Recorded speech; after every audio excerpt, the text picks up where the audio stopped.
Hello YouTube, I'm the Foam Witch, and in this video I'm going to show you how I made the Captain America shields from Avengers Infinity War. I have made a template for these that I'm giving away free with this video. I will explain a little bit more about that further into the video. However, if you're only here for the free template, if you could still play this full video in the background while you're just doing something else, it'd still help to get my watch hours up, so that would be awesome. And before we fully get into the build, if you haven't already subscribed to my channel and like crafting content, if you could do that now, that would be incredible. Otherwise, let's do this. So the first thing I did was to create that said template, starting by sticking sheets of paper together. The reference I used to make these templates was actually the shields from the Hot Toys Captain America figure. There just seemed to be loads of photos available of these, so it was easier to find the reference I needed. And using all of those reference photos, it was then just a case of drawing out the template. This was a lot of trial and error, and it did take me about 2 days to complete this template. Lots of measuring, drawing, faffing around with it. Quite a lot of this time was spent twiddling my pencil, not a euphemism, pondering what my next move was going to be. While you watch me draw this template, it's a good time to mention if you like crafting content like this and would like to see more of it, you can follow me on all of my other socials under the name The Foam Witch. And this is how the template looked once I was happy with the details for one side. Now I only focused on doing one side because I wanted to get this exactly symmetrical, so to transfer the details onto the other side, I used a method I learned while I was a child. You draw over the lines you've already done with an ink pen, fold the paper in half, draw the line over the back so the ink leaves a mark on the front side. I haven't explained that very well, but I'm sure you know what I mean. And once all the lines were transferred and I'd been back over them with a pen to make them stand out, this is how the template looked. Now it's time to talk about the free templates. I want to be able to give something back to the people who support what I do, and I just want to help people make cool costumes. So I scanned in my template and I uploaded it, and I've added the link in the description of this video so you can download it yourself for free. And I'm hoping to do this every time I make a template, just to give something back, help people out, and say thank you. Here I've just coloured the template in to help me know what order I need to cut the pieces out. The full thing is the bottom layer, the green is the second layer, and the red and the white is the third layer. I also cut the top piece off, that bit's going to be worked on later. It's going to be a separate section that gets stuck underneath the main base. It was then time to transfer the template onto the foam. For the main base of the shield I'm using 10mm, and for all the details I'm using 3 and 2mm foam. And from this point forward, I'm only showing you how I made one of the shields. Obviously Captain America has 2 of these, so I actually did everything twice. If you've watched any of my videos before, you know what I'm going to say next. You're going to need to cut out the foam with a sharp craft knife, especially with 10mm foam. Now it was time to start cutting out the template to get the different detail pieces, and I started with the centre diamond shape. Every time you cut a piece off of this template, you're going to want to mark where that piece went, just so you know where to glue when you stick the detail back on. I then cut the first side of the template off, following the green and white lines. Just like when I was drawing the template, I only focused on cutting out one side. This is because once one half of the template is cut out, you can flip that piece over to mirror the piece for the other side. And it just saves you a whole load of time from cutting things out. Once I'd used this piece to mark out on the foam where it was going to be glued on, it was then time to cut out the black sections. This would give the template for the second layer of detail. Again, using this to mark out on the base where you need to put the glue. This then got transferred onto 2mm foam and cut out, ready to stick on the base. The more that's cut off this template and the thinner the foam gets, it kind of gets a little bit fiddly to work with, so just take care when cutting things out and sticking them on. To stick the pieces on the base, I use contact adhesive like I always do. Once the contact adhesive was touch dry, the next layer could be stuck on, and like I said before, I used the same piece of the template to cut out both pieces. I just didn't show it because the video would be an hour long. I then moved on to the centre diamond piece, at least that's what I'm calling it anyway, and exactly like before, trace, cut, stick, done. This piece has a smaller detail section in the middle, so I just cut this out the template and traced round it to score that in later. If you hadn't realised it by now, this build is very repetitive with the cutting out of the template, the tracing, the cutting out of foam and the sticking on. So we're now back to cutting out more of the template, and I'm cutting out the green section in the middle of the white pieces. Tracing it onto the foam so I know where the glue needs to go.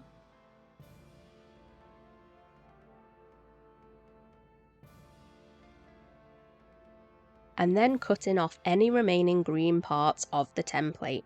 Keep the red and white parts stuck together for now because you need to trace where they go on the base first. There's 2 of these parts and they're slightly different sizes, so you need to make sure you get the right one in the right place. I then cut the red pieces away from the white pieces. This gives 4 different template pieces. You need to trace round each one of these twice, so you're going to end up with 8 pieces. Remember, when you're tracing round each piece, to get the mirrored side you need to flip the template completely over. Again, cutting these out now gets really fiddly, so take care. Here are the cut out edging pieces for layer 3. And you guessed it, they now get stuck onto the previous layer. Probably should have mentioned before, but these parts were cut out of 3mm foam. This may be a really long-winded process, but building up the details is really starting to come together and make this thing look awesome. Now to do the same thing all over again for these red detail pieces. Cut template, trace, cut foam, stick, repeat, cut template, trace, cut foam, stick, repeat. That can either be made into a song or like a rip-off of a Brock Lesnar t-shirt. Just to confirm, these are cut out of 2mm foam. And here they are once they're cut out. They get stuck on, and then all the details for the main base of the shield have been added. This is starting to look awesome. The next thing I needed to do was give this shield a curve, so what I did to do this was I heated it up with my heat gun, had a bit of a fight with it to form it into a curved shape. To help it keep its curve, I added 3 strips of foam to the back. Once the base is curved to how you would like it, you add the 3 strips to the back but pull them tight, and this will help it keep its curve. They were a little bit wonky, but they are on the back, so no one's really going to see them. And as you can see, this helps the shield keep its curve. Nice one. I then added the detail on the centre diamond piece. I just did this by scoring halfway into the foam, heating it up with the heat gun which expands the line, and then the detail pops out of the foam. I love adding detail this way. It's probably one of my favourite things to do with foam. Now it was time to work on the head of the shield, or as I like to call it, just the tip. I traced this onto 5mm foam because I didn't want this being quite as thick as the main part of the shield, and I left a little bit of an edge at the bottom so it could be stuck underneath the base. Then it was back to the template, cutting out the black section. Yes, I know, more template cutting, I'm sorry. That left the parts that would make up layer 2. I traced around these onto the piece I'd previously just cut out to show where the glue was going to go, and then I cut each of these out of 2mm foam. Cut template, trace, cut foam, stick, repeat. Yep, we're doing it all again. As you probably guessed, these pieces then all got stuck on. Time to work on layer 3. This time cutting the red sections off the template because these are going to form layer 3. Cutting them out of 2mm foam.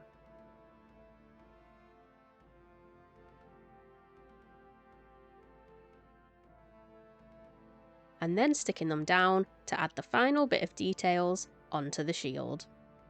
Ta-da! This then needed curving like the previous part, so I just heated it up with the heat gun and again formed it into place. This didn't need foam on the back because I was sticking it to an already curved base, it will already keep its shape. Next, I went over every edge with my Dremel just to tidy them up and round them off a bit.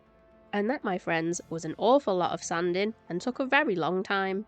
I then wanted to clear up any pen marks that were still on the foam, so I took a cotton bud with some white spirit and gently wiped them all away. And once it had had a good tidy up, this thing was looking super clean. The 2 separate sections were then stuck together, and this completed the full shape of the shield. As I said earlier in the video, Captain America has 2 of these shields, so obviously Everything you've seen me do in this video, I've actually done twice. I wanted to make these shields wearable, so I cut out 2 strips of foam for each shield and stuck them to the back using my arm for measurements to make sure they fitted securely. Not gonna lie, I feel super cool wearing these. Now all of that was complete, it was time to seal the shields before painting. And once this had dried, as you can see, the base was super smooth and it was ready for painting. I found this photo of a shield, I think it was from the actual movie, and this was the paintwork that I was trying to replicate. From the picture it looked like the shield was 2 different shades of black. In the lower areas it was this kind of darker black, so to do this I used some leather paint and just painted those in by hand. As you can see, this gave the effect of 2 different shades of black. Next up I painted all the silver details, and for this I just used Vallejo airbrush paint silver, obviously, and again I just brushed this on by hand. It was at this point that I realised I'd forgotten to add one of the detail lines, so it was time to go back in and add this. To do this, I used this incredible Dremel Versatip that was ever so kindly sent to me by Sam Sen from Instagram. Thank you so much, I can't thank you enough. So using this, these lines were just scored in using the hot soldering iron. I was a little bit worried because I was using this on something that had already been sealed and painted, but it didn't really seem to have that much an effect on the paintwork, so it was all good. I wanted to add some weathering or battle damage or whatever you want to call it, like the photo I found had, so I took some of the silver paint on a very thin paintbrush and just added some to all the edges just to add that battle damage effect. There was no real method I used for this, I just flicked on some paint and hoped for the best, and I was happy with how it turned out. I then wanted to protect the paintwork, so I used a top coat sealer, and I cannot stress this enough how good this top coat actually is. It's the best top coat I have ever found to use on any of my projects. It does take a long time to dry, but that's okay because it is just the best one I've ever used. Once the top coat had had a full 48 hours to properly dry, the shields were complete. The top coat did add a bit of texture to the shields, but that's more my spraying style rather than the top coat itself. We'll just ignore that. I am really happy with how these turned out, and that's another prop for my Marvelous Marvel collection that I'm currently building. If you are still watching this video, I want to give you a massive, huge thank you. If you've enjoyed it, if you could give it a thumbs up like, that would be awesome. And if you still haven't subscribed to my channel and you like crafting content like this, if you could do that now, that would be incredible. Like I said earlier in the video, the template I made for these is available for free. The link is in the description. If you use it and you make your own shields, let me know. I want to see how they turn out. As always, if you have any suggestions of what you'd like to see me make next, leave those in the comments below. And again, thank you so much for watching, and all I've got left to say is, I'll see you next time.